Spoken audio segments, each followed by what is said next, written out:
नमस्कार, NMF news पर आप सभी का बहुत स्वागत। मैं हूं आपके साथ अभिषेक पुंडी। इस वक्त देश में लगातार एक मांग उठ रही है कि देश में जातिगत जनगणना होनी चाहिए, लेकिन यह जातिगत जनगणना सिर्फ हिंदुओं की होनी चाहिए, इस बात पर लगातार जोर दिया जा रहा है। तो सवाल यह उठता है कि क्या मुस्लिमों में जातियों में मुसलमान नहीं बटे होते? क्या मुसलमान अपर वर्ग लोअर वर्ग में नहीं बटे होते? क्या उच्च और निम्न में बटे हुए नहीं होते हैं? इसी बात पर ज्यादा विश्लेषण करने के लिए मेरे साथ आज मौजूद हैं पसमानदा समाज के लिए काम करने वाले, पेशे से डॉक्टर भी हैं, लेखक भी हैं और आपका अनुवादक भी हैं, स्तंभकार भी हैं, डॉक्टर फैयाज अहमद फैजी। बहुत बहुत स्वागत सर आपका। जी नमस्कार, बहुत बहुत आभार आपका। इस देश में लगभग 90% पसमानदा मुसलमान हैं और लगभग 10% कहीं अपर कास्ट कहीं या फिर अशराफी मुसलमान हैं। उन्हीं के नक्शे कदम पर, उन्हीं के आदेश पर, उन्हीं के कहने पर ये सारे पसमानदा मुसलमान चलते हैं। क्या ये सही है? हाँ बिल्कुल, ये सही बात है। जो मुस्लिम समाज को लीड करता है, देखिए टोटल मुस्लिम आबादी का 90% देश पसमानदा होता है, तो उसको लीड वही अशराफ वर्ग करता है जो बाहर से आया हुआ है, जो शासक वर्गीय रहा है, भारत में शासन सत्ता में रहा है, जिसने पाकिस्तान बनवाया, जिसने वक्फ बोर्ड मदरसा बोर्ड बना के वो अपने छोटे छोटे पाकिस्तान चला रहा है, तो वही मुस्लिम समाज को लीड करता है। और बड़ा दुख होता है मुझे कहते हुए कि जो राजनीतिक पार्टियां हैं, जो समाज के बुद्धिजीवी लोग हैं भारत के, वो उन्हीं को मुसलमानों का प्रतिनिधि मान के उन्हीं से निगोशिएट करते हैं। अच्छा, आपका यह भी कहना है कि मुस्लिम निकाय अलोकतांत्रिक हैं और अल्प विकसित उच्च जाति के मुसलमानों के विचारों का प्रतिनिधित्व करते हैं। यह मुस्लिम निकाय अलोकतांत्रिक है, ये क्या है? देखिए, मेरा इससे मतलब ये है कि मुस्लिम नाम पे जितनी संस्थाएं हैं, चाहे वो सरकारी हो, अर्ध सरकारी हो या फिर गैर सरकारी हो, उसमें लोकतंत्र का बिल्कुल सर्वथा अभाव होता है। तो बिल्कुल वैसे जैसे मुगल शासन चलता था उस तरह चलता है। उसके अंदर ना लोकतंत्र आप देखेंगे, ना उसमें सामाजिक न्याय आप देखेंगे। तो मैं कहता हूँ कि मध्य युग के वो फ्यूडल माइंडसेट के साथ चलता है, इस्लाम और मुसलमानों के नाम। सर किसी आप चाहे एक एग्जाम्पल के साथ समझा पाएंगे, हाँ, एक उदाहरण के साथ? जैसे आप मुस्लिम पर्सनल लॉ बोर्ड देख लीजिए, हम्म। जमात उलमा हिंद देख लीजिए, जमात इस्लामी देख लीजिए। इक्का दुक्का कोई देश पसमानदा समाज से कोई उच्च पद पे आ भी गया तो उसको ये लोग निकाल देते हैं। जैसे जमात उलमा हिंद का मैं उदाहरण दूं, उसके सदर एक बार उसका जो प्रेसिडेंट था, एक पसमानदा आलिम को, मौलाना हबीबुर रहमान आदमी साहब को बनाया गया था। अमीर हिंद कहलाते थे उस जमाने में। तो उनको इसलिए हटा दिया गया कि वो एक देशज पसमानदा समाज, कोरी समाज से आते हैं जो कपड़ा वगैरह बुनने का काम करते थे। तो ये एक इतिहास रहा है। तबलीगी जमात में भी आप देखेंगे, उसमें भी एक तहरीक बिलाती के मौलाना रहमतुल्लाह मेरठी जो थे, उनको अमीर बनाया गया था तबलीगी जमात का, लेकिन उनको हटा दिया गया। और उसके लिए भी तबलीगी जमात जिन्होंने स्थापित किया है, मौलाना इलियास, उनके भतीजे ने ख्वाब देखते हैं वो कि भाई ये जो है देशज पसमानदा ने, जिसको वो अपने अपनी भाषा में, इस्लामिक फिक्र की जो भाषा है, रजील और कमीन और अजलाफ अजलाफ कहते हैं ये लोग। तो ये कैसे बन सकते हैं? अब देखिए, अब एक और अजीब बात देखिए कि वही तबलीगी जमात आज दो भागों में विभाजित है।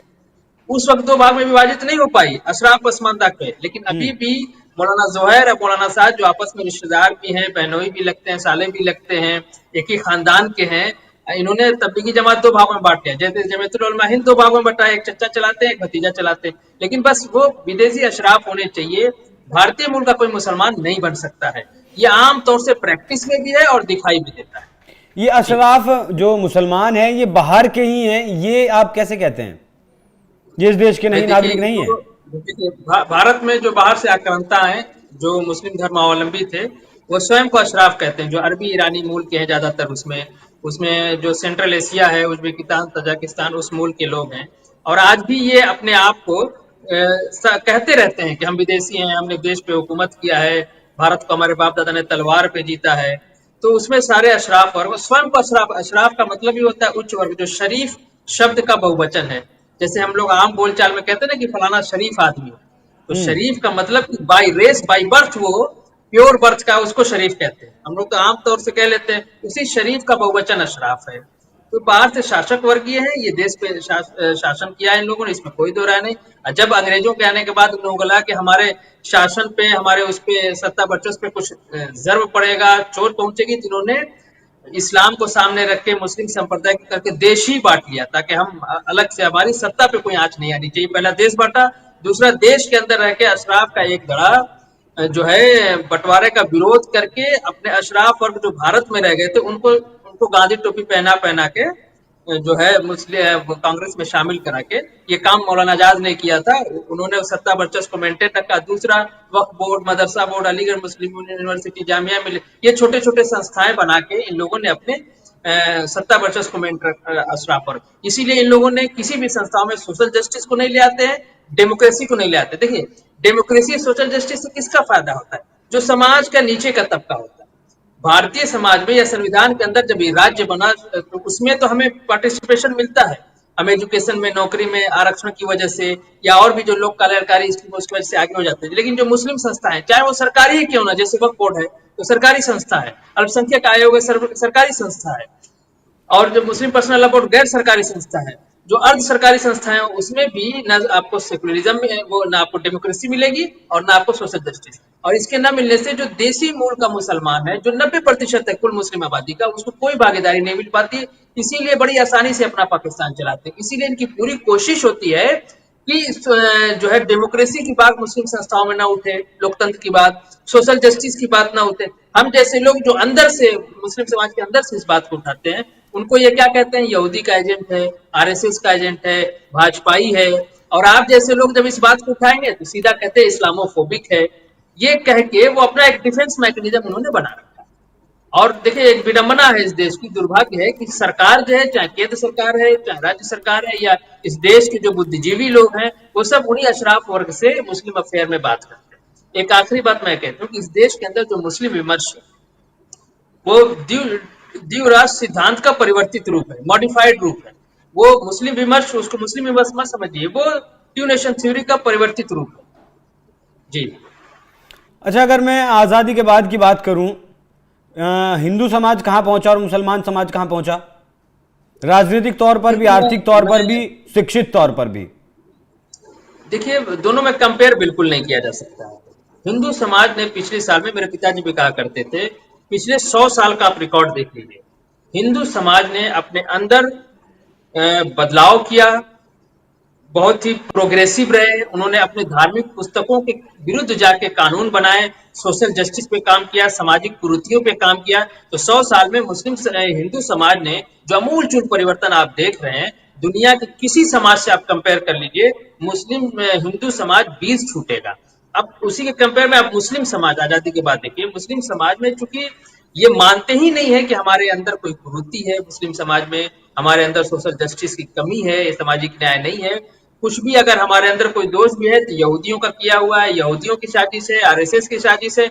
ये कुछ नहीं, ये अपना ऐब छुपाने के लिए जो मुस्लिम समाज को लीड करता है अशराफ वर्ग, इस तरह की बातें करता है। इसलिए मुस्लिम समाज एक गड्ढे में पड़े हुए पानी की तरह ऑलमोस्ट सड़ा हुआ समाज है।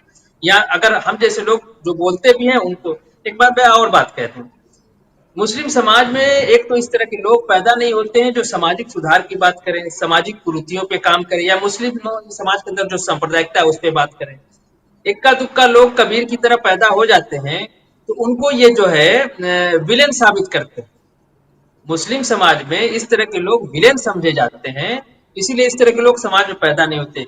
हिंदू समाज में समाज सुधारक को हीरो समझा जाता है, या सामाजिक कुरीति पे बात करने वाले को। इसको उल्टा, जिस समाज में सामाजिक सुधारों को बात करने के वालों को या उस पर काम करने वाले को विलेन समझा जाए, उस समाज का आप अंदाजा लगा सकते हैं कि वो समाज कितना रिग्रेसिव होगा, कितना पीछे जाने वाला बैकवर्ड समाज होगा।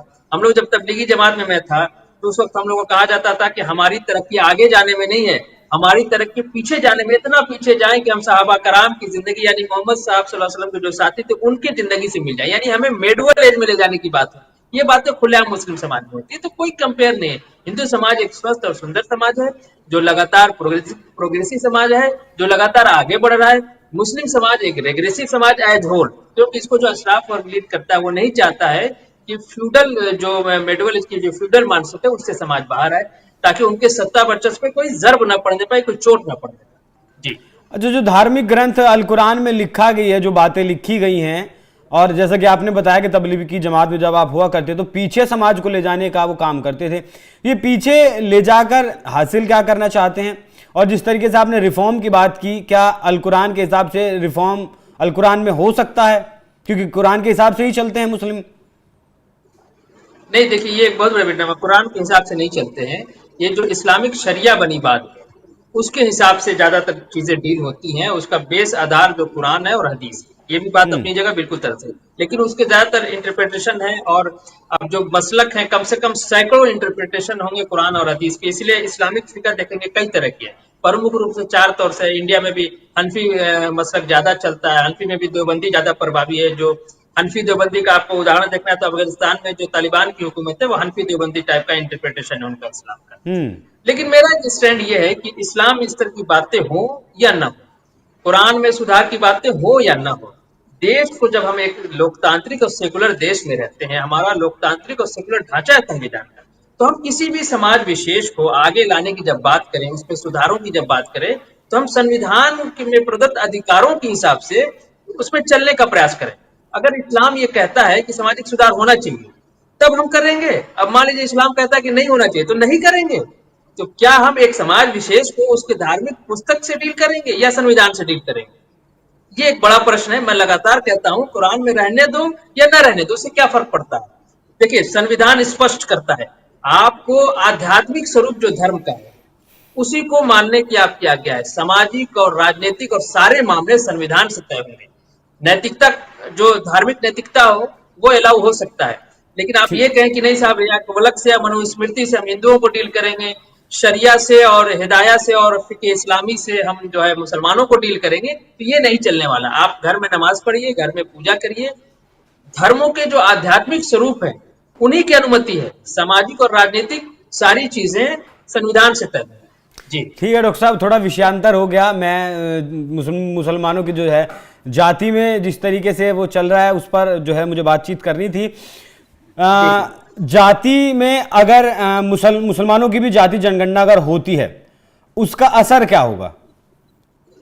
देखिए, ये इस देश का जो सामाजिक न्याय है उसके लिए ये बहुत ही सकारात्मक बात होगी कि मुस्लिम समाज में भी जातियों की जनगणना हो। अच्छा, उससे पहले मुझे ये बता दीजिए कि जातियों में बटा हुआ है मुस्लिम समाज या नहीं? बिल्कुल बटा हुआ है। आप सारी तमाम रिपोर्ट काका कलेक्टर समिति से लेके मंडल कमीशन तक आप चले आइए, तमाम उसमें जातियों का स्ट्रक्चर है। कामगार जातियां हैं, स्वच्छकार जातियां हैं, उनको रिजर्वेशन उसी आधार पे मिलता है। उसकी लड़ाई भी रही है सोशल जस्टिस की, तो उसमें शामिल है। आप लेटेस्ट सच्चर कमेटी की रिपोर्ट देख लीजिए, रंगनाथ मिश्रा कमेटी की रिपोर्ट देख लीजिए। देखिए, हम देखना नहीं चाहते। सोशल जस्टिस इस देश में ऑलमोस्ट ऑलमोस्ट कम्युनल टाइप का है, सांप्रदायिक सोशल जस्टिस है। हिंदू समाज में सोशल जस्टिस की बात होती है, जाति जनगणना की बात हो, जैसा आपने शुरू में बात कही कि सिर्फ हिंदुओं की जाति गिनने की बात हो रही है। भाई, आप मुस्लिम समाज को या सिख समाज के या और भी जो समाज हैं, जब हम धार्मिक चीजों को आगे नहीं रख रहे हैं, सेकुलर हमारा देश है, तो फिर सेकुलर आधार पर सारी चीजें होनी चाहिए। सामाजिक न्याय भी सेकुलर होना चाहिए, जाति जनगणना भी सेकुलर आधार पर होना चाहिए। क्यों नहीं होना चाहिए? जातियां तो है ना। देखिए, इस्लामिक फिक्र में अशराफ, अजलाफ, अरजाल, ये सब इस्लामिक फिक्र की शब्दावली है, हमने अपने घर में नहीं बनाया है। और देखिए, कितनी खराब बात है कि संविधान में भी आप देखेंगे, जो संवैधानिक हमारी टर्मिनोलॉजी क्या है, ओबीसी एससी एसटी है। इसका फुल फॉर्म क्या होता है? Other backward class, schedule caste, schedule tribe. ये कोई डेरिगेटरी टर्म तो नहीं है, लेकिन इस्लामिक फिक्र में जो हमारा क्लासिफिकेशन किया गया है, अशराफ तो ठीक है, वो अच्छा एक टर्म है, लेकिन अजलाफ और अरजाल ये बहुत ही डेरिगेटरी टर्म है। अजलाफ का मतलब होता है जिसमें ज्यादातर कामगार जाति आती है। जल्फ शब्द का ये बहुवचन है। जल्फ का मतलब ही असभ्य होता है। और अरजाल रजील शब्द का बहुवचन है, जिसका मतलब होता है निकृष्ट, नीच लोग। तो आपने जब क्लासिफिकेशन किया इंसानों का, तो उनको नीच और असभ्य कह रहे हैं। अच्छा ये शब्द आपके पास क्लासिफिकेशन नहीं कहाँ है मिल डॉक्टर रहा है। साहब? ये इस्लामिक फिक्र किताबों में आपको हर जगह मिल जाएगी। आप जो है बहुत दूर न जाइए, सच्चर कमेटी के चैप्टर नंबर 10 में लिखेंगे, उसमें सारी बातें उन्होंने लिख रखा है। और हम्म। इस्लामिक फिक्र में आप मुस्लिम पर्सनल लॉ बोर्ड का मजमूए क़वानीन इस्लामी उठा लीजिए, उसमें आपको मिल जाएगी शादी ब्याह किससे होगा, किससे नहीं होगा, कौन किसके बराबर है, कौन जाति किसके बराबर नहीं है, अरबी जो है अजमी के बराबर नहीं है, यानी नॉन अरब और अरब एक बराबर नहीं, इनमें शादी नहीं हो सकती है। अच्छा, मुस्लिम पर्सनल लॉ बोर्ड की जो मजमूए कानून इस्लामी, मजमूए क़वानीन इस्लामी, मजमुआ कहते हैं किसी चीज को जब कंपाइल करते हैं। कवानीन मतलब कानून का बहुवचन हो गया, इस्लामी में इस्लाम के कानून। उसमें एक बड़ी मजे की बात लिखी, उर्दू में ऊपर लिख रहे हैं कि अरबी अजमी बराबर है, यानी अरब नॉन अरब इक्वल है। लेकिन इसके रेफरेंस में जब नीचे जो अरबी की इबारत लिखी गई है, उसमें खुलेआम लिख रहे हैं कि अरबी और अजमी बराबर नहीं। तो ये गजब गोरख धंधा चल रहा है, ऊपर कुछ और उसके रेफरेंस में जो चीज आपको, अब वो ये समझते थे कि भारत का जो देशज पसमानदा है वो कभी अरबी या उर्दू तो पढ़ नहीं पाएगा, तो कहाँ से इसको पकड़ पाएगा। लेकिन इस देश की सुंदरता है, संविधान की सुंदरता है कि हमें पढ़ने लिखने का मौका, हमें पढ़ने लिखने का मौका मुगलों के पीरियड में नहीं था, वहाँ डायरेक्ट जियो था अकबर का कि इन रजील कमीन लोगों को पढ़ने नहीं देना है। क्यों नहीं पढ़ने दे, जियो में लिखा हुआ है, इसलिए नहीं पढ़ने देना है कि ये फसाद बर्पा करते हैं। प्रोफेसर मसूद आलम फलाही साहब ने अपनी किताब हिंदुस्तान में जात पात मुसलमान में इसको बहुत डिटेल में लिखा है। तो जो गवर्नमेंट आपको लगता है कि मुस्लिम शासन था सारे मुसलमानों के लिए वो स्वर्ण युग था, ऐसा कुछ नहीं है। 90% जो देशज मुसलमान थे, कन्वर्टेड मुसलमान थे, उसके लिए बिल्कुल वो जो है स्वर्ण काल नहीं नरक काल था। हमारी जो कुछ भी स्थिति अच्छी हुई है भारतीय संविधान के बाद, जो नया राज्य बना है जिसको हम भारत कहते हैं, उसमें हमारी स्थिति अच्छी हुई है। इसीलिए हमारे जो पूर्वज थे, आसिम बिहारी के नेतृत्व में मुस्लिम लीग का विरोध किया, उनको चुनाव भी आ रहा है। हम जब संविधान स्पष्ट नहीं था उस वक्त भी हम आइडिया ऑफ इंडिया के साथ थे, क्योंकि हम जानते थे कि आइडिया ऑफ इंडिया में हमें एक अच्छे जो पूर्ववर्ती जो अशराफ मुस्लिम शासन काल था, मैं उसको अशराफ मुस्लिम शासन काल कहता हूँ, उससे बेहतर हम जाएंगे। और वो हमारे बुजुर्गों ने जो स्वप्न देखा था वो साकार हुआ। और भारत, मैं विशेष रूप से हिंदू समाज का आभार व्यक्त करता हूँ कि एक सुंदर संविधान बनाया। आपने एक बात छेड़ी तो मैं बता दूं, जो कॉन्स्टिट्यूशन ड्राफ्ट असेंबली में ऐसे बहुत से अशराफ थे जो दिन भर बहस करते थे कि भारत का संविधान कैसा होगा, और रात में पाकिस्तान भाग जाते थे। ऐसे 12-13 लोग थे जो संविधान सभा में बहस करते थे कि भारत का संविधान रात में पाकिस्तान भाग जाते थे। ठीक है, लेकिन मैं हिंदू उस वक्त चाहते तो देश ही बंटवारा हुआ था, धर्म के नाम पे चाहते तो हिंदू राष्ट्र बनाते। आरोप भी मुस्लिम लीग ने यही लगाया था गांधी जी पे कि गांधी जी रामराज लाना चाहते हैं, हिंदू राष्ट्र बनाना चाहते हैं। जबकि एक स्वस्थ और सुंदर सेकुलर डेमोक्रेटिक देश बनाया गया जिससे हमारी स्थिति अच्छी हुई। हमारी स्थिति मुस्लिम शासन काल में बिल्कुल दयनीय थी, बकायदा कानून बना के। और देखिए अकबर के शासन काल में सजा जो थी ना वो भी जातिगत आधारित थी, यानी एक उच्च वर्ग का आदमी अगर निम्न वर्ग को गाली देता है तो उसको 1/3 पेमेंट देना होगा हर जाना, लेकिन निम्न वर्ग का आदमी अगर उच्च वर्ग को देता है तो उसको जो है 3 गुना देना होगा उसको जुर्माना। तो आप देखिए, और एक आखिरी बात कह दूं मुस्लिम शासन काल की, एक आखिरी टुटपुंजिया बादशाह था जो जिसका सिर्फ काम मुशायरा मुजरा कराना था, तो जिसकी बड़ी महिमा मंडन होती है कि फ्रीडम फाइटर था तो अंग्रेजों के खिलाफ बुढ़ापे में तलवार लेकर निकल गया। उसने एक ऑर्डर निकाला था जियो कि एक 500 स्पेशल टास्क फोर्स तैयार कीजिए। और वो नवाब सैयद, क्या उनका नाम है, हामिद सैयद, हामिद नाम था कि ऐसी कुछ, मैं नाम थोड़ा सा भूल रहा हूँ। और उसने जियो में बात लिखी हुई है कि इसमें रजील कमीन लोगों को न डालना, यानी भारतीय मुसलमानों को, क्योंकि वो पस्त हिम्मत होते हैं, बुजदिल होते हैं, कायर होते हैं। इसलिए उसमें शेख सैयद मुगल पठानों को रखो जो अंग्रेजों से लड़ सके। ये जो लड़खड़ाता हुआ जिसको पैर रखने की तमीज नहीं थी, जो ढंग से अपने पैर पे खड़ा नहीं हो पाता था, उस मुगल बादशाह की बात बता रहा हूं मैं। इतनी नफरत भरी थी भारतीय मुसलमानों से उसके अंदर। चलिए आखिरी सवाल, अगर आज जातिगत जनगणना होती है तो क्या अशराफ समाज का जो किला बना हुआ है वो ध्वस्त होगा? मुसलमान पसमानदा मुसलमान अपनी राजनीतिक भागीदारी की बात करेगा? हाँ बिल्कुल, देखिए जब सोशल जस्टिस, और सोशल जस्टिस से कई फायदे, देखिए जाति जनगणना होगी ये पता हो जाए किसकी जाति कितनी है, फिर उस हिसाब से भागीदारी की बात होगी, यानी सोशल जस्टिस की बात होगी। जब सोशल जस्टिस मुस्लिम समाज में होगा तो मुस्लिम सांप्रदायिकता टूटेगी। जब मुस्लिम सांप्रदायिकता टूटेगी तो फिर हिंदू सांप्रदायिकता भी टूटेगी। तो देश के अंदर जो सांप्रदायिकता का माहौल है अपने आप ये खत्म हो जाएगा। इसलिए सबसे जरूरी है मुस्लिम समाज में सामाजिक न्याय स्थापित करना, और उसके लिए जाति जनगणना एक आवश्यक है। और मैं एक आखिरी बात कह दूं, देखिए सिर्फ ओबीसी समाज जो है उसकी जनगणना नहीं होती है, शेड्यूल कास्ट शेड्यूल ट्राइब की जनगणना होती है, लेकिन मुस्लिम समाज का जो शेड्यूल कास्ट शेड्यूल ट्राइब है उसकी गिनती नहीं होती। तो मैं कहता हूं कि जब तक ओबीसी की गिनती नहीं हो पा रही है तो शेड्यूल कास्ट शेड्यूल ट्राइब जो मुस्लिम धर्मावलंबी है उनकी गिनती की जा सकती है, उसमें तो कोई बाधा है नहीं। ये मुस्लिम समाज में सोशल जस्टिस के लिए एक अच्छा संकेत होगा, एक शुभ संकेत होगा।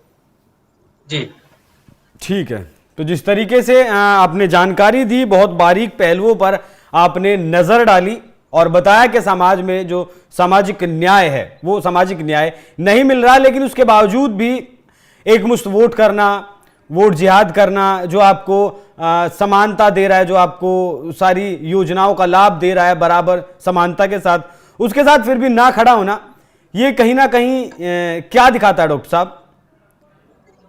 नहीं देखिए, मैं जहां तक, देखिए वो एक राजनीतिक प्रश्न है जो आप प्रश्न करना चाहते हैं कि क्यों नहीं सरकार के साथ। देखिए सब कुछ जाकर तो राजनीति से ही जुड़ना है। मैं बात करता, ये सिर्फ भारतीय जनता पार्टी की नहीं है, इससे पहले जब केंद्र में कांग्रेस की सरकार होती थी तो उसको भी मुस्लिम विरोधी और इस्लाम विरोधी सरकार करके अशराफ बहुत चतुर है, वो पसमानदा को भड़काता है सरकार के खिलाफ और सरकार से गलबैया भी किए रहता है, चाहे वो कांग्रेस की हो चाहे भाजपा का। भाजपा में भी देखिए जो है फलाने फलाने ढिमकाने सब अशराफ वर्ग से ही ज्यादातर लोग। अब थोड़ा मोदी जी ने पसमानदा विमर्श को छेड़ना शुरू किया है तो कुछ पसमानदा समाज के लोग भी अब भारतीय जनता पार्टी में उभर के आ रहे हैं।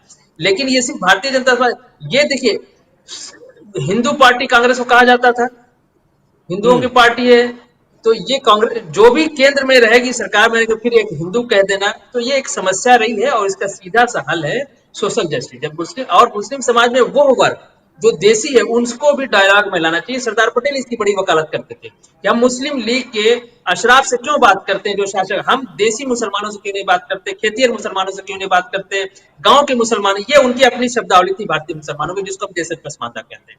तो जब तक डायलॉग में हम नहीं आएंगे, देशज पसमानदा नहीं आएगा, तो कैसे वो अपने दुख दर्द की बात करेगा। अशराफ वर्ग चूंकि शासक वर्ग का लोकेशन है, बाहर से आया है वो, तो अपने हितों के अनुरूप वो पूरे भीड़ को हाँक के ले जाता है। तो देखिए आपने एक प्रयास किया है, हम बात कर रहे हैं, हम लोग बात कर रहे हैं, ये वीडियोस लोग देख रहे हैं, इससे एक विमर्श निकल के आएगा और ये एक सार्थक शुरुआत होगी। तो निश्चय ही देखिए, मैं एक बात कह के बात खत्म करता हूँ, हिंदू और पसमानदा सामाजिक रूप से एक साथ रहते हैं, एक साथ घुटे मिले हैं, कोई परिवर्तन नहीं। तो ये राजनीतिक रूप से भी साथ हो सकते हैं। ये अब राजनेताओं को सोचना है कि जो सामाजिक रूप से एक है वो राजनीतिक रूप से एक कैसे होगा।